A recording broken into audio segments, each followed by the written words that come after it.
이르리니 그들이 하나님의 아들이라 일컬음을 받을 것이며. 아멘. 함께 기도하겠습니다. 살아계신 하나님, 주의 은혜를 인하여 감사합니다. 오늘도 주의 날에 우리가 함께 모였습니다. 이 시간에 우리에게 말씀하여 주시고 주님 의지하며 주께 나아갈 수 있도록 주께서 함께하여 주시옵소서. 감사하며 살아계신 예수님 이름으로 기도합니다. 아멘. 우리는 예수님께서 말씀하셨던 팔복의 말씀을 함께 살펴보겠습니다. 마음이 순결한 자는 하나님을 볼 것이고 우리 주님은 화평하게 하는 자는 복이 있나니 그들이 하나님의 아들이라 일컬음을 받을 것입니다. 하나님과의 충만한 관계에는 무엇으로 나타납니까? 신자의 삶이라는 것은 관계로 시작해서 관계로 끝나는 것이죠. 그 관계는 먼저 하나님과의 관계에서 시작이 되고, 그리고 그 하나님과의 관계의 어떠함은 사람과의 관계로 드러나고 있습니다. 그렇기 때문에 예수님께서는 이 팔복을 말씀하실 때도 이 팔복이라는 것은 앞에서 살펴봤던 심령의 가난함, 애통함, 온유함, 의에 줄이고 운바름, 긍휼히 여김 이런 것들이 그렇게 하면 복을 받는다 이렇게 가지 않았어요. 하나님과의 그런 관계에 있는 사람은 이러한 성품, 하나님 나라의 백성의 특징이 나타난다라는 거죠. 그죠? 그러니까 그가 이러이러한 것을 노력하기 때문에 긍휼하지 아니하고 어떻게 긍휼함을 받습니까? 자기가 용서를 받아보지 아니하고 어떻게 용서를 할 수가 있겠어요? 그러니까 오늘 본문도 바로 그런 말씀입니다. 화평, 평화죠. 샬롬이라는 것은 우리가 전쟁이 없는 어떤 상태를 만들어보자고 해서 만들어지는 것이 아니다라는 것을 말해주고 있습니다. 오늘 본문에서 이 화평을 그러면 어떤 뜻을 가지고 있는가? 오늘 본문에 보면 이 화평하게 하는 자는 헬라어로 보면 에이레노 포이노이 이런 단어를 쓰고 있어요. 한국말로 하면은 화평하게 만드는 사람, 화평하게 만드는 사람이에요. 그래서 이 에이레네는 여러분 많이 들어본 단어잖아요. 이것은 이제 평강, 평화, 화평이라는 단어고, 이거 이제 구약 성경으로 가보면 이것은 이제 샬롬 이렇게 사용했던 단어입니다. 그리고 이제 이 포이노스 이 단어는 만들다라는 단어에서 출발한 단어입니다. 그러니까 포이노이 하면은 만드는 사람들인 거예요. 뭘 만드는 사람이에요. 근데 여기서 만드는 사람이라는 것은 자기가 없는 것 가지고 만들 때 쓰는 단어가 아니에요. 이 포이노라는 단어는 그러니까 자기에게 있는 것을 가지고 만든다. 새롭게 해서 자기에게 있는 것을 새롭게 해서 쓸모 있는 무엇을 만드는 것을 포이노스라고 했습니다. 그러니까 이 원어의 뜻대로 보자 그러면 그런 거죠. 화평하게 하는 사람이라는 것은 그 안에 있는 화평을 가지고 더 화평스럽게 만드는 사람이에요. 그러니까 예수님께서 어떤 말씀을 하시는 거냐면 있지도 않은데, 그러니까 자기에게 있지도 않은데 뭘 하라 그러면 굉장히 힘들거든요. 저도 전도사 때 이렇게 그래서 어떤 일을 주어질 때 가장 힘들 때가 언제냐면 내가 해보지 않은 할 때 너무 힘들어요. 나는 한다고 막 하는데 제가 열심을 낼수록 교인들이 힘들어지는 거죠. 초등부를 섬기는데 저희가 없는 것 같고 막 섬기려고 그러면은 제가 없는 거를 기획하고 만들고 해서 해봅시다 하잖아요. 그러면은 그 하자는 사람도 그게 뭔지를 모르고 그러니까 따라오는 선생님들을 계속 그냥 고생을 시키는 거예요. 근데 예수님께서 지금 하라고 하는 거는 우리에게 없는 것을 가지고 하라고 하는 것이 아니란 말이죠. 우리에게 있는 화평, 그 화평을 가지고 화평하게 만들라라고 말씀하고 있습니다. 이 말씀을 들었던 유대인들에게 있어서 그러면 이 샬롬의 뜻은 어떻게 다가왔을까요? 유대인이라고 한다면 또 이제 거기에서 말씀을 듣고 있는 자들이 이방인이었다고 한다면 이방인들의 배경은 그리스의 배경이었습니다. 그리스 철학, 그러니까 로마 시대이지만은 철학적으로는 사상은 그리스 사상을 받았기 때문에 그리스에서는 이 평화, 샬롬이라는 단어를 이렇게 생각했어요. 어떤 사회적인 정의에 대한 감각이 있으면서 그 말은 정의가, 불의가 아닌 것들에 대한 감각이 있어야 돼요. 첫째는. 그리고 두 번째로는 그것을 분별이 됐으면, 아 이건 정의가 아니구나 이렇게 생각이 됐으면, 이건 샬롬이 아니구나 라고 됐으면, 그것을 회복할 수 있는 힘을 가지고 있는 그런 사람이어야 되고, 그리고 그러면서도 그 사람이 그럴 수 있잖아요. 이게 정의가 아니라고 느껴지지만 나서지 않는 사람이 있잖아요. 근데 그리스 시대에 그렇게 판단이 되고 또 그럴 힘을 가지고 있고, 그러면 그것을 자신의 희생을 감수하면서라도 나서는 사람, 그런 사람을 에이레노 포이노이라고 불렀어요. 그리고 바로 이 로마 시대의 귀족들이 그 사상이 참 고귀하다고 생각해서 그것을 받아들였습니다. 그러니까 이 말씀을 듣고 있는 이방인의 개념으로 보면 화평하게 하는 사람이다라는 것은 이런 사람이 아니에요. 저 잘못됐구만 이렇게 말만 하는 사람이 아니에요. 여러분, 교회에서나 회사에서나 사회생활에서 무엇인가 잘했다 못했다 말하는 건 되게 편합니다. 그 어려운 일이 아니에요. 지적하는 건. 뭐 지적질이야. 우리 인생이 아이들에게 어릴 때부터 막 지적하죠. 엄마 아빠, 엄마 잔소리. 그러니까 여러분, 이거 누군가가 잘못됐다라는 얘기는 우리는 모두 어떤 세계관을 가지고 있지 않은 사람은 없거든요. 우리 다 세계관을 가지고 있어요. 자신의 안경이 있다는 말이에요. 그러니까 이것은 맞지 않습니다. 이렇다 저렇다 얘기는 누구나 다 알 수 있어요. 그런데 오늘 본문에서 말하고 있는 화평하게 하는 사람은 그러한 판단이 있을 뿐만 아니라, 그런 판단이 있으면 남들에게 지적하기 전에 자신이 가서 그것을 메꾸는 사람이에요. 교회를 진정으로 섬기는 사람은 어떤 사람입니까? 이건 잘하네 못하네 말하는 사람들이 아닙니다. 대부분의 교회가 문제가 되는 경우는 그렇게 말 때문에 그래요. 누가 모르겠어요. 그 목사님도 그거 모르겠어요. 장로님이라고 모르겠어요. 근데 물론 사람의 있던 그 성숙함이 차이는 있지만은 그 자리에서 그것이 최선이라고 생각하기 때문에 그렇게 하는 경우들이 많아요. 물론 이제 그 분별함이 맞느냐 틀리느냐 이런 문제가 있겠죠. 근데 중요한 거는 그런 부분이 보일 때 참된 그리스도의 지체로 산다라는 것은 내가 먼저 그것을 메꾸는 거예요. 제가 청년 때에 청년부에서 교회가 전체적으로 이제 그 수련을 가는데, 거기 청년들이 보통 스텝을 했어요. 스텝들 한 20명, 30명이 이제 스텝을 합니다. 3박 4일 정도를. 그러면요, 막 이렇게 스텝을 하다 보면요, 정작 집회에는 거의 못 들어가요.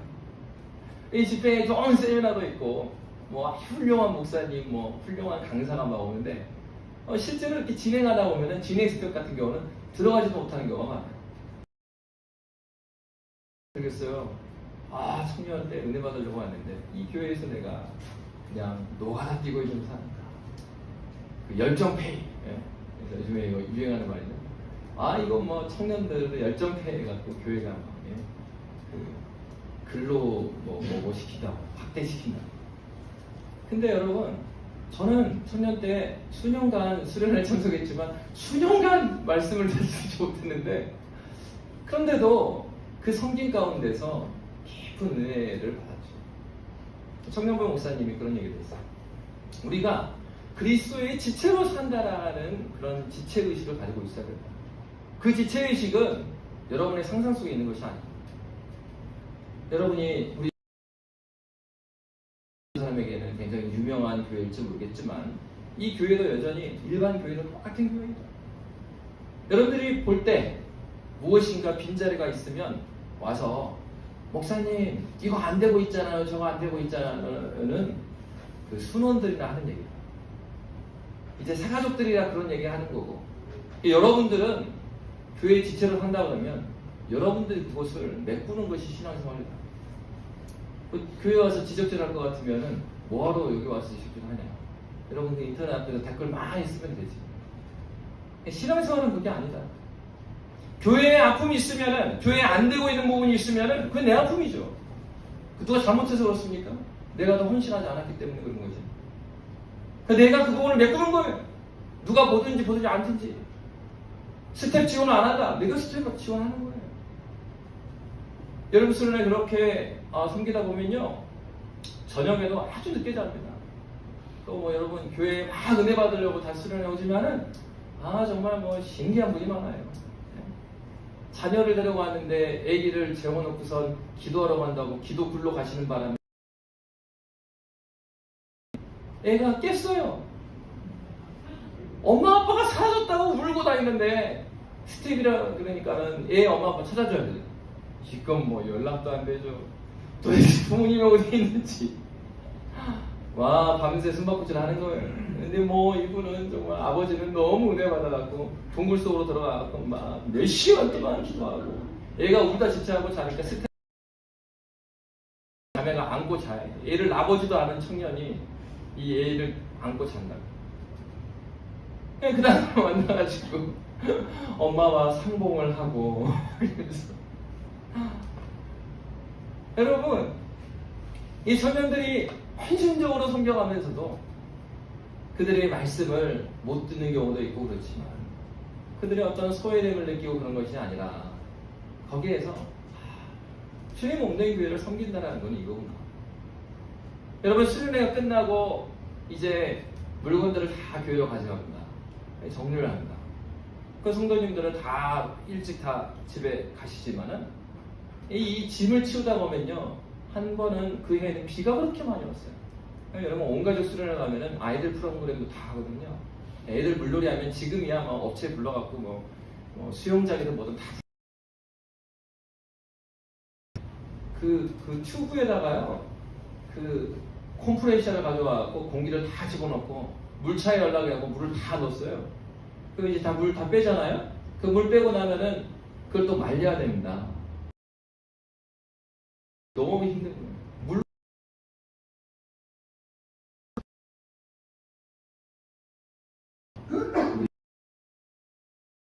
남아있는 형제들만 만물을 다 이제 하는데 이 형제들 데리고 찜질방에 가서 모두 벗고 탕 안에 들어가서 거기서 이제 형제간에 교제를 하고, 야, 여기 스텝하면서 은혜 받았던 게 뭐냐, 이게 힘든 것인지 몰랐다.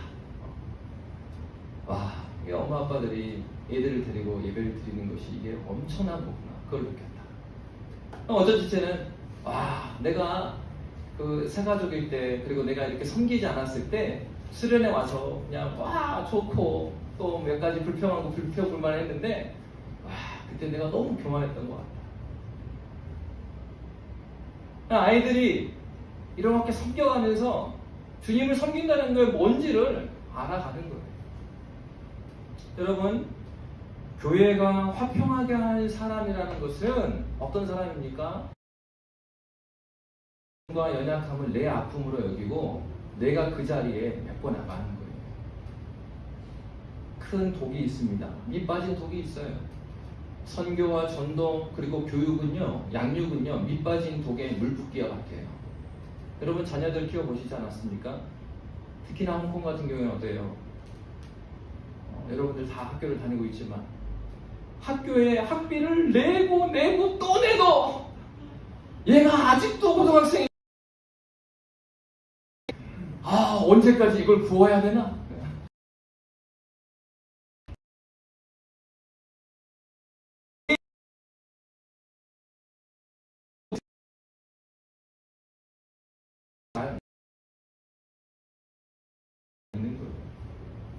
때로는 그 구멍난 독에 물이 안 차 보이죠.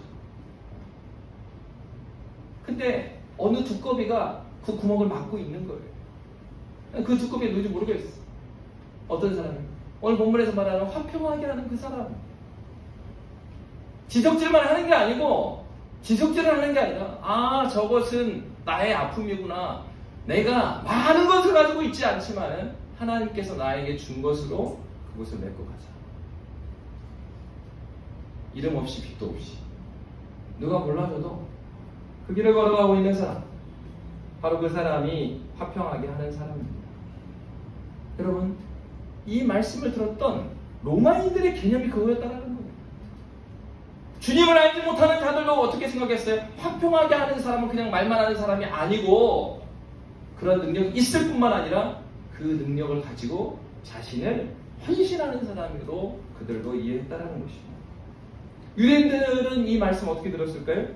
유대인들에게는 왜곡된 샬롬에 대한 개념이 있었습니다. 왜냐하면 유대인들은 하나님께서 자신들을 선택했다라고 믿었고요. 그리고 분명히 하나님께서는 유대인들에게 약속해 주셨습니다. 특별히 다윗 왕에게 해주신 약속은 굉장히 의미 있는 약속이 있었어요. 어떤 약속이냐면 다윗 왕에게 다윗이 하나님 이제 내 왕국은 이렇게 있지만은 하나님의 전을 제가 지키길 원합니다. 하나님께 허락하지 않으셨죠. 그 대신에 하나님께서 그 마음을 보시고 그에게 약속해 주셨어요. 어떤 약속을 해주셨습니까? 너의 후손에게 영원한 이 왕국의 왕위를 주겠다. 그러니까 다윗의 아들도 왕이 되고 그의 아들도 왕이 되고 계속해서 왕이 될 것이다. 이 약속을 해줬습니다. 그러나 이 약속은 어떤 물리적인 약속은 아니었습니다. 왜냐하면 그렇게 약속해 주셨음에도 불구하고 이스라엘이 어떻게 돼요? 망해버립니다. 왕이 끝나버려요. 유다 왕국이 사라진단 말이에요. 그 사라졌을 때 이스라엘 사람들은 어떻게 생각하게 됐습니까? 사라졌을 때 하나님 왕국을 없애버리셨을까? 이것을 제대로 보았어야 되는데 이들은 제대로 보지 못했어요. 그래서 어떻게 계속해서 그 어떠한 나라를 기다렸습니까? 그들이 계속해서 기다렸던 나라는 하나님께서 자기들에게 약속해 줬기 때문에 다시 하나님께서 약속하신 그 메시아가 나와서 다윗 왕국을 만들 것이다. 근데 유대인들이 이 말씀을 들으면서 오해하는 게 뭐겠어요? 지금 예수님께서 화평하게 하는 사람은 복이 있다 이렇게 말하니까 어떤 것을 꿈꿔요? 오히려 주님을 알지 못하는 로마인들이 생각하는 그 개념으로 생각하는 것이 아니라 성경에서 말하는 화평, 샬롬이라는 것은 다윗 왕국이 회복되는 것이로 생각합니다. 무슨 얘기입니까? 이스라엘 백성들이 원했던, 이스라엘 백성들이 생각했던 바가 이루어지는 것이 샬롬이다. 여러분 오늘날 우리 신앙생활 할 때 이렇게 신앙생활 하는 사람이 많아요. 이스라엘 사람들 어떤 사람들입니까? 저 로마인들은 하나님 말씀을 받은 사람이 안 받은 사람이에요. 그 사람들은 말씀을 모르는 사람들이에요. 이스라엘 백성들은 구약에서부터 하나님 말씀을 가지고 있다고 하는 사람들입니다. 오늘날로 말하면 이런 것입니다. 오히려 이 교회에 있지 아니하는 불신자들은 사회 정의와 그리고 사회가 온전해진 것에 대한 개념을 가지고 있는데 교회에 다님에도 불구하고 하나님 나라를 안다고 하는 사람들이 이 교회 안에 다니면서도 어떻게 오해하고 있어요? 하나님께서 복을 주신다는 개념은 자신이 소망하는 바가 이루어지는 것이 하나님이 주신 샬롬이다. 이렇게 생각하는 겁니다. 여러분 평안하십니까? 여러분이 생각하는 그 평안이 무엇입니까? 코로나 팬데믹이 지나가고 그리고 경제가 회복이 되고 그리고 샬롬이십니까? 여러분 분명히 그것은 샬롬의 한 부분입니다. 그러나 샬롬의 개념이 바로 거기에서 멈춘다면 우리의 생각은 지금 이스라엘이 생각하는 샬롬에 대한 오해와 똑같은 생각을 하고 있는 거예요. 내 소원한 대로 하나님께서 기도 제목을 들어주시면 그 때는 하나님이 좋아. 근데 내가 소망하는 대로 이루어지지 않으면 하나님이 좀 그래. 요즘에 하나님한테 삐졌어. 뭘 하나님께 삐집니까? 우리는 지금 사형 선고를 받아서 이미 죽어있는 존재들인데 그대로 구해줬는데 자기 목숨 구해주니까 삐졌대.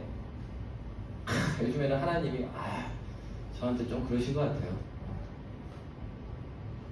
여러분 신앙생활은요 구원의 은혜 때문에 하는 거예요. 무엇을 얻기 위해서 얻어내기 위해서 하는 것이 아닙니다. 그것은 뭐예요? 종교생활이에요.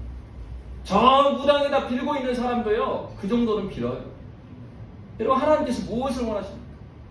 하나님께 나아가서 내 뜻을 의지가 발현되지 않으면 40일 기도하고 금식하고 그건 뭐예요? 간절함으로 하나님의 친밀함을 구하고 하나님 만나려고 하는 게 아니라 지금 그건 뭐 하는 거냐면 데모하고 있는 거예요. 1인 시위하는 거예요. 하나님 이거 안 들어주시면 알죠? 하나님 내 기도 제목 1번부터 100번 썼으니까 아시죠? 이거 하고 있는 거예요. 여러분 이것은 성경에서 말하는 화평과 샬롬이 아닙니다. 화평과 샬롬은 우리가 만들어낼 수 있는 것이 아니에요. 그래서 성경은 10계명을 우리에게 주셨을 때도 어떻게 말씀하셨습니까? 10계명의 1계명부터 4계명은 하나님과의 관계를 먼저 말했어요. 왜 그래요? 신자가 살아가는 것은 예배로 살 수 있는데 예배는 우리의 무엇을 하나님께 요청하는 수단일 수 없기 때문에 그래요. 우리의 모든 좋은 것은 어디로부터 나옵니까? 모든 좋은 것을 주시는 하나님으로부터 이 모든 것들이 나오는 것이죠. 그렇기 때문에 하나님과의 관계가 온전해질 때 오늘 본문에서 말하는 샬롬이 우리 가운데 임하게 되기 때문에 그래요. 하나님께서 오는 샬롬 없이 우리가 샬롬 역할을 할 수가 없다는 거예요. 그렇기 때문에 10계명은 먼저 하나님과 관계를 말했습니다. 그리고 5계명부터 어떤 이야기를 했어요? 이웃과의 관계를 그래서 후반부에 둔 거예요. 여러분 사도도 동 말씀은 우리가 누구인가를 말했어요. 그리고 12장부터는 어떻게 말했어요? 그러면 우리가 어떻게 살 것인가. 여러분 어떻게 어떻게 살아야 될지를 몰라서 신앙생활을 시작한 경우가 많습니다. 그럼 어떻게 살아야 된다는 것은 어디로부터 출발해야 된다고요? 우리의 존재됨에서부터 출발하지 않으면 그 모든 윤리적이고 그리고 사회적인 관계들은 아무 의미가 없어져요. 이 세상에서 의미 있을 수 있겠죠. 근데 하나님과의 관계가 없는 로마서 1장부터 11장이 없는 12장 이후에 윤리를 어떻게 말할 수 있습니까? 하나님 없는 윤리, 하나님 없는 샬롬을 말하잖아요. 그건 누가 말하고 있습니까? 정치인들이 그거 해요. 나라 간의 이익을 극대화하되 전쟁이 없고 평화를 유지하면서 자기 나라를 지키기 원하는 그 정치인들이잖아요. 하나님하고 샬롬은 상관없어요. 무슨 얘기입니까? 속으로는 상대방이 뭐 넘어지든지 뭐 고꾸라지든지 상관없어요. 우리나라의 절대적인 이 정치인이 무슨 양심 고백을 합니까? 나라의 이익을 위해서는 정치인 한 명의 양심 정도는 더 큰 이익을 위해서 상쇄할 수 있을 정도의 그런 용기가 있어야 정치를 한다는 거예요. 그러나 신자 안에 이루어지는 샬롬은 그게 아니에요. 내가 한번 눈 감아갖고 이 거래를 따낼 수가 있다면 하나님 이 거래를 통해서 오는 이득을 위해서 주님을 위해서 쓰겠습니다. 쓰지 마세요. 하나님하고 아무 관계가 없는 것이고 그 물질을 하나님께 주신 게 아니에요. 아니 그러려면은 여기 홍콩에 여기 뭐 사업을 합니까? 거린 독점 마카오 넘어가고 내려야지. 그렇지 않겠어요? 그걸로 헌금하는 게 낫지 않아요? 하나님의 샬롬, 하나님께서 주신 샬롬의 방법이 아닌 방법으로 얻은 물질들을 하나님 기뻐하시겠어요? 그러면 하나님을 그 도둑의 무리의 수장으로 만드는 것인데 그 행위 자체가 여러분 오늘날 한국교회에 너무나 결과적이십니까? 교회에 뭐 헌금 많이 하면 도움됩니다 여러분. 헌금 많이 하십시오. 도움돼요. 안 되는 게 아니죠.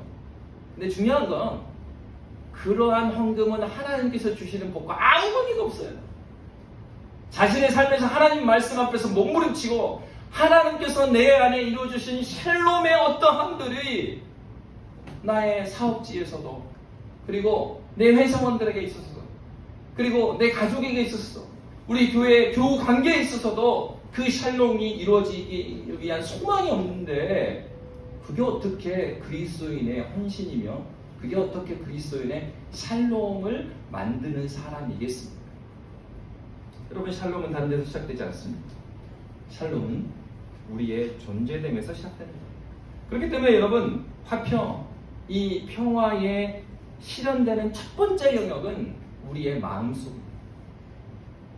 우리가 하나님과의 관계 가운데 화평이 없으면 화평이 없는 마음으로 하는 모든 것들은요 거짓되는 것이에요.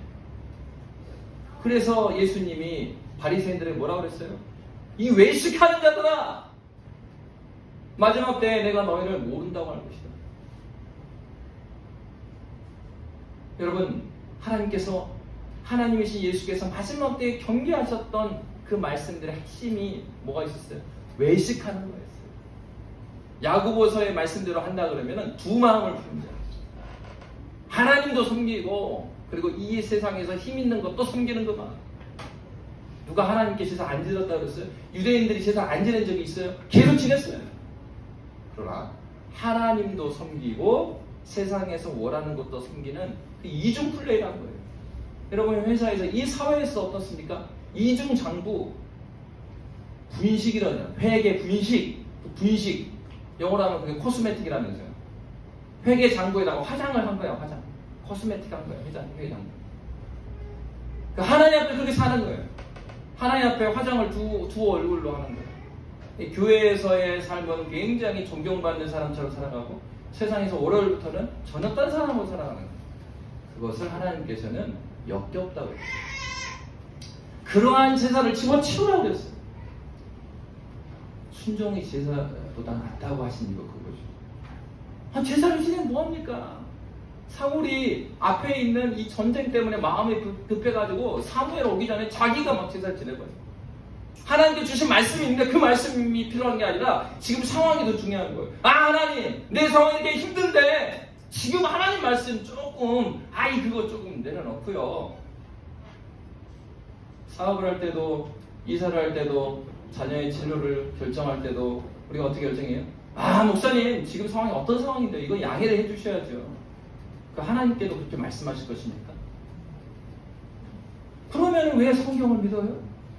변하지 않는 진리를 믿는다고 하면서도 나의 삶 가운데서는 그 말씀을 적용하지 않는 거예요.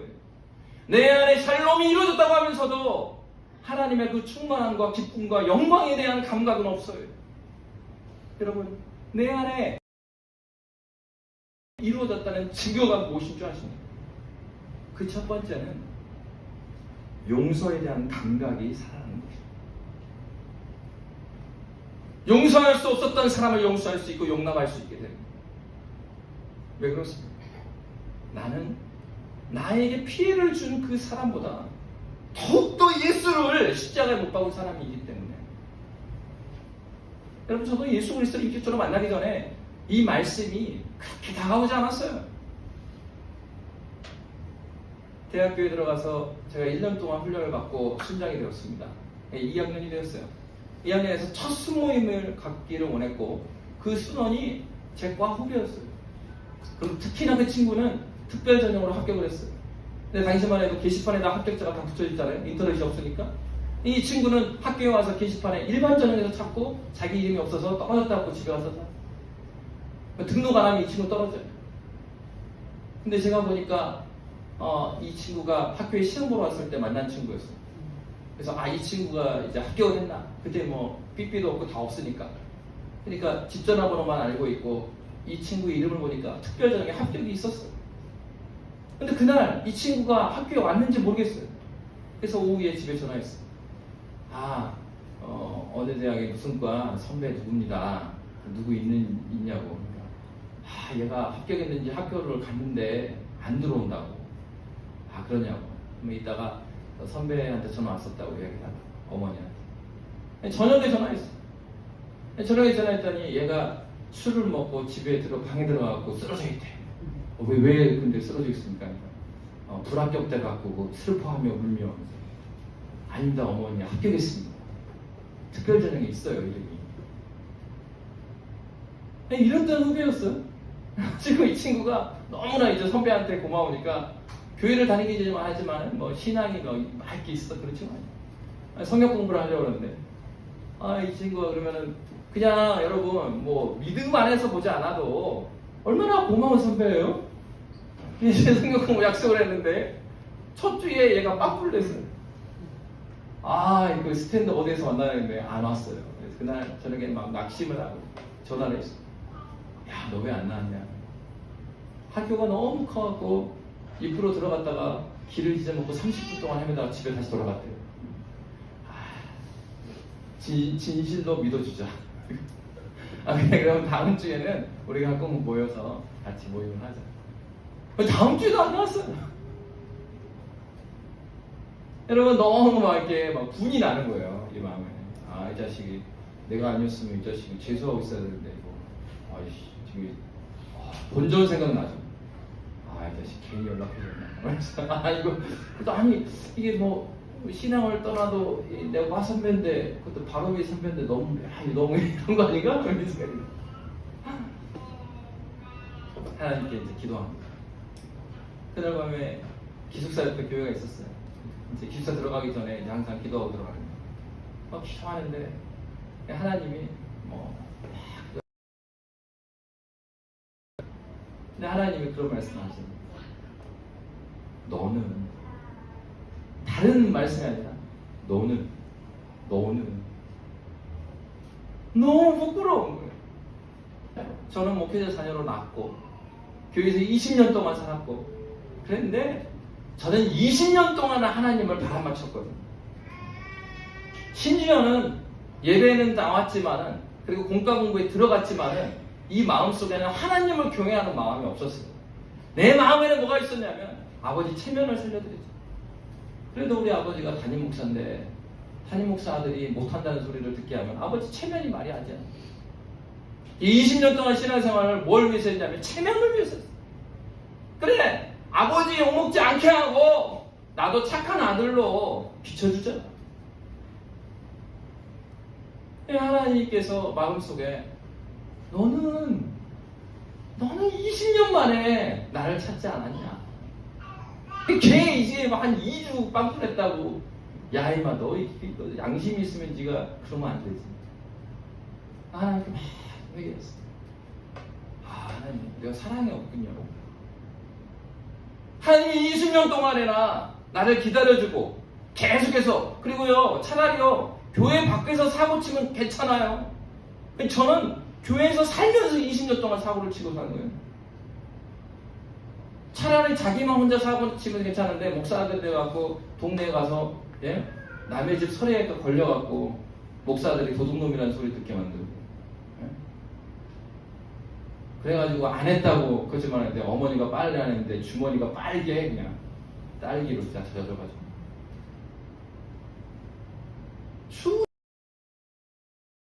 하나님의 마음을 상하게 할 뿐만 아니라 우리가 했단 말이에요. 근데 2주를 못 참아요. 여러분 우리가 예수 그리스도의 사랑과 예수 그리스도로 말미암은 화평과 샬롬을 경험했다고 한다면 우리의 관계를 다시 한번 생각해 보아요. 용서하지 못하고 있는 친구가 있다면 용서하지 못하고 있는 관계가 있다고 한다면 나는 그리스도 십자가 앞에서 어떤 사람입니까? 우리는 누구입니까? 용서받을 수 없는 죄인임에도 불구하고 하나님이신 그리스도 예수께서 당신의 십자가에 죽으심으로 우리를 사신 사람. 우리가 신자이지만 우리는 용서받은 죄인. 죄값을 우리가 치른 것이 아니에요.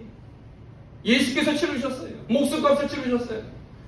여러분 이 세상의 목숨보다 더 소중한 것이 있습니까? 그럼에도 불구하고 용서하지 못한다는 것은 하나님의 참 샬롬을 바로 대놓고 무시하는 것밖에 안 되는 것이죠. 오늘 성경은 우리 안의 화평이 먼저 우리의 마음 가운데 일어난다라고 말해주고 있습니다. 그렇기 때문에 이 화평의 사람의 특징은 첫째는 지혜가 있습니다.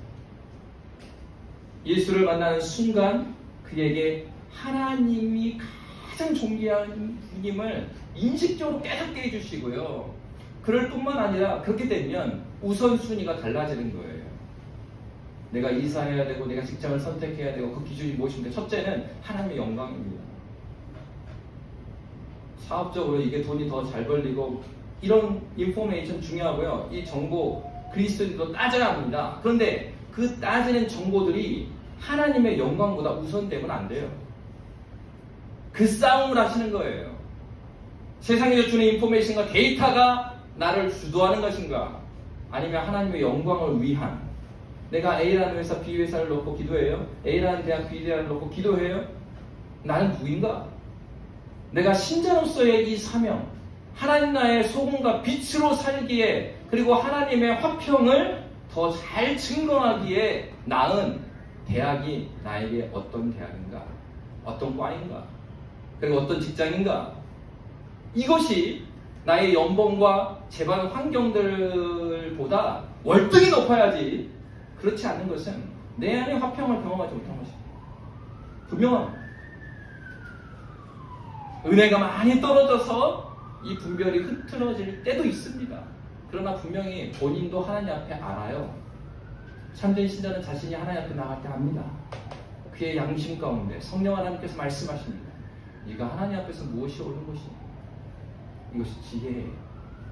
화평하게 하는 사람에게 하나님께서 주시는 감각은 이러한 분별력을 주시는 것이죠. 두 번째로는 그렇게 분별력을 주실 뿐만 아니라 이러한 분별력이 생기고 이것을 용기 있게 실천할 수 있는 마음을 하나님께서 주십니다. 용기를 주십니다. 그러한 생각이 있어도 용기가 있어서 순종하지 못하는 사람이 많아요. 그러나 그 용기는 단순히 나의 용기에서 끝나지 않는 것입니다. 용기가 있다는 것은요, 내가 거절당할 것을 다 감수하는 거예요. 그러면서 하나님께서 말씀하셨기 때문에 하나님 말씀 믿고 걸어가는 것입니다. 내 자존심 다 내려놓고 부족한 것이 있다면 나의 어떠함을 변명하지 못하는 것이 부족한 게 아니라 내 안에 그것까지도 품을 수 있는 사랑이 부족한 것이니 하나님 나에게 그러한 샬롬의 충만함을 알게 되어 주십시오. 그래서 용서를 구하러 갔을 때 그가 어떠한 반응을 하더라도 하나님 그가 용납하고 사랑할 수 있는 그 마음, 충만한 샬롬을 나에게 하고 주십시오. 그럴 뿐만 아니라 이 사람에게는 이러한 열정이 있습니다. 어떠한 열정입니까? 그렇게 하나님 앞에 진리를 분별하고 그리고 용기 있게 맞서고 나아갔습니다. 그러면서도 한마디로 오버하지 않는 거예요. 그 가운데서도 분별력이 흔들리지 아니하고 절제를 잃지 않는 사람입니다. 열정 좋은데요, 열정이 있기 때문에 다 해치고 다니는 사람들이 있어요. 질서도 없고 뭐도 없고. 이런 목적이 좋고 열정이 강하면 다 되는 것입니까? 아니에요. 그 열정도 고린도 교회에 열정이 있었죠. 그러나 그들에게 없었던 게 뭐예요? 질서, 하나님께 주신 분별력을 제껴두고 열정적인 거예요.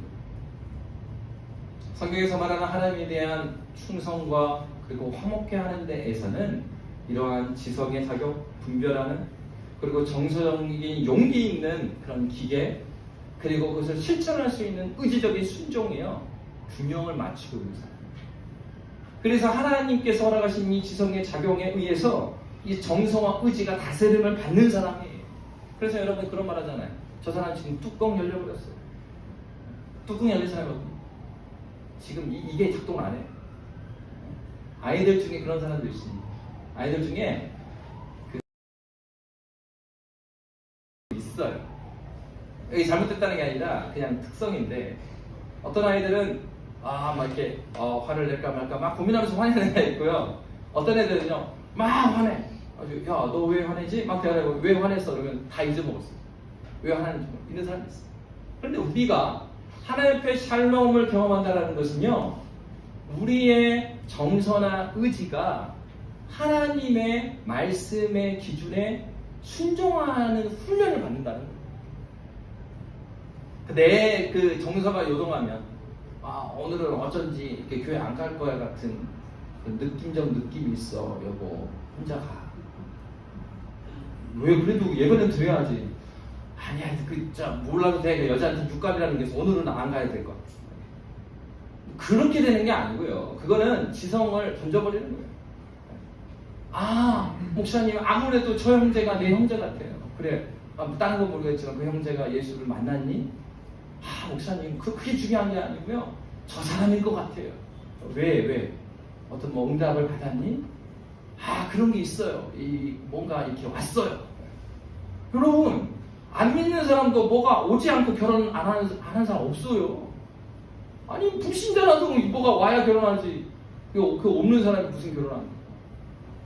그러니까 하나님 말씀이 아주 명확하게 말씀하신 말씀들을 이 정서와 의지가 따라가게 만드는 것이 신자의 사람. 그 사람이 누구예요? 화평하게 하는 사람.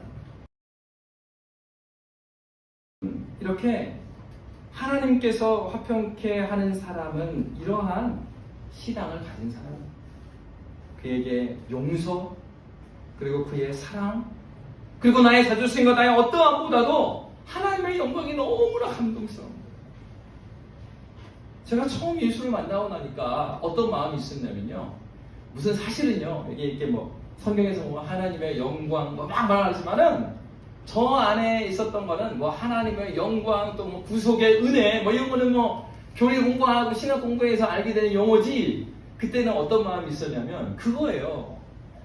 와, 진짜 하나님이 살아계시고 하나님께 같이 기도할 때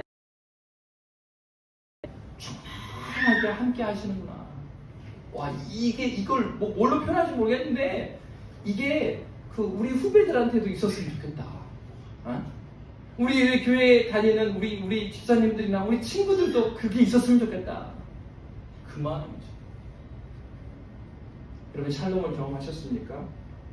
그러면 여러분이 가장 사랑하는 사람이 그 샬롬 가운데 거하는 것이 내 꿈이 됩니다.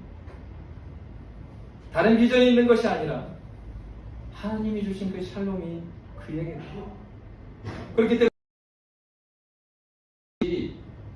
거하는 자리가 어떻겠습니까? 첫 번째는 우리의 마음이요, 두 번째로는 교회와 가정이고, 세 번째로는 이 세상에까지 미치는 거예요. 그것이 주님께서 회복하시는 복음의 능력입니다. 복음은 단순히 개인적인 게 아니에요. 프라이버시, 퍼스널리티, 자신 개인적인 것이 신앙생활이 아닙니다. 신앙은, 사랑이라는 것은, 화평이라는 것은, 샬롬이라는 것은 이곳에서 머무는 게 아니에요. 샬롬은 힘이 있습니다. 그래서 퍼져나갑니다. 좋은 것이 있으면 사랑하는 사람에게 증거하고 싶은 것처럼 내 안에 하나님께서 주신 우선순위 안에서 영혼의 작용들이 가지런하게 정리가 됐을 때 이러한 정리됨으로 오는 기쁨과 감격이 나의 남편에게도 오기를 원하는 거예요. 나의 자녀에게도 오기를 원하는 거예요. 그리고 더 나아가서 세워지지 않은 질서가 혼란스러운 이 사회를 보면서 하나님 나라가, 이 질서가 하나님 하늘에서 이루어진 하나님의 뜻이 내가 일하는 이곳에도, 교육의 현장에도, 사업의 현장에도 하나님 이루어지게 해주십시오. 그 사람이 그걸 모르겠어요?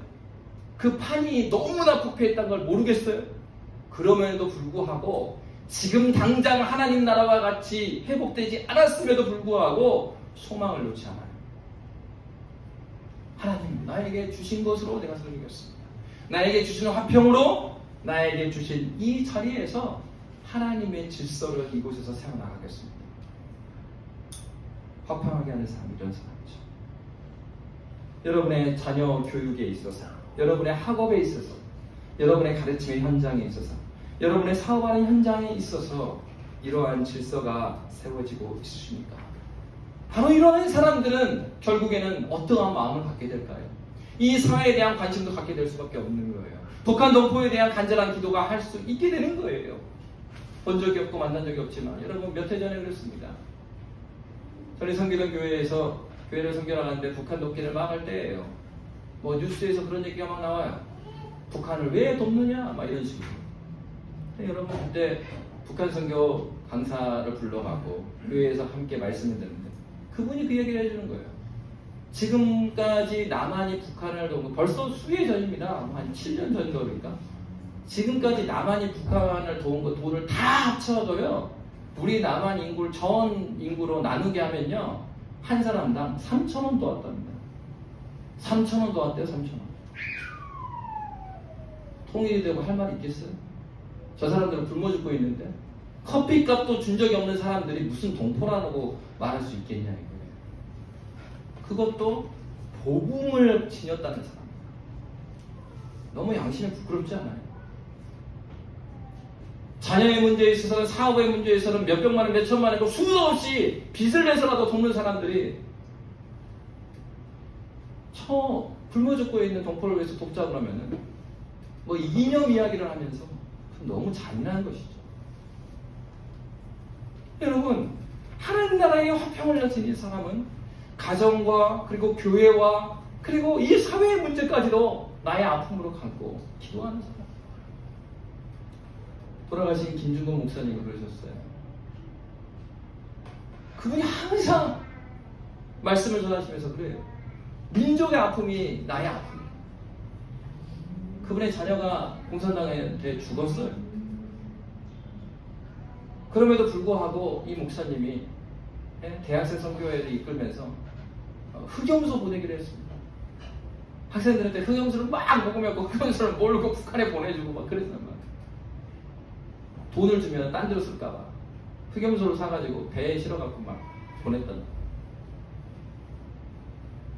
어떻게 보면 여러분, 자녀를 죽인 원수 아닙니까? 그 원수한테 흑염소 잘 먹으라고 보낸다. 하나님에 있어서는 자녀의 죽음과 함께 이 민족의 아픔이 내 아픔으로 온 거예요. 민족이 예수 그리스도의 복음의 샬롬을 경험했다면 지금 이 분단된 나라가 샬롬으로 인하여서 회복되기를 간절히 기도했던 거예요. 여러분의 진정으로 예수 그리스도의 샬롬을 경험했는데 하나님 나라의 그 샬롬이 연결되어 있는지 그 김정은 목사님은 이 민족의 샬롬을 놓고 평생을 바쳤던 사람. 여러분에게 있어서는 이 샬롬, 어느 영역에서 이 샬롬이 여러분의 삶을 아주 생채기를 내고 긁어가는 부분이 어느 부분에 있으십니까? 신자에게 이 샬롬이 훑고 내려간 그 지점이 있어요. 어떤 사람에게는 아무것도 아닌 것 같지만 어떤 사람에게는 말할 수 없는 아픔이 되는 것이 샬롬의 지점이 있어요. 하나님 앞에 매달리고 하나님 앞에 살아가는 사람입니다. 이 샬롬의 근원이 누구이십니까? 바로 예수 그리스도이십니다.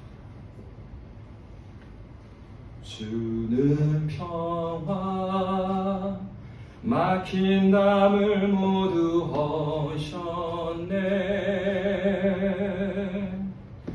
주는 평화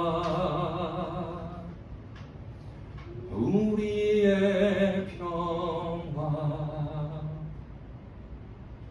그리스도 예수가 우리에게 주신 그 평화가 이 교회 위에 함께 하시게 주의 이름으로 듭니다. 기도하겠습니다. 살아계신 하나님, 우리를 샬롬의 사람들로 부르셨습니다. 하나님, 주님 앞에 받은 이 샬롬을 우리의 삶 가운데, 우리의 내면 가운데, 우리의 가정과 교회 가운데, 이 사회 가운데 증거하며 흘려보내는 축복의 통로로 살아가는 믿음의 교회 되게 하여 주시옵소서. 주님 은혜를 감사하며 살아계신 예수님 이름으로 기도합니다. 아멘.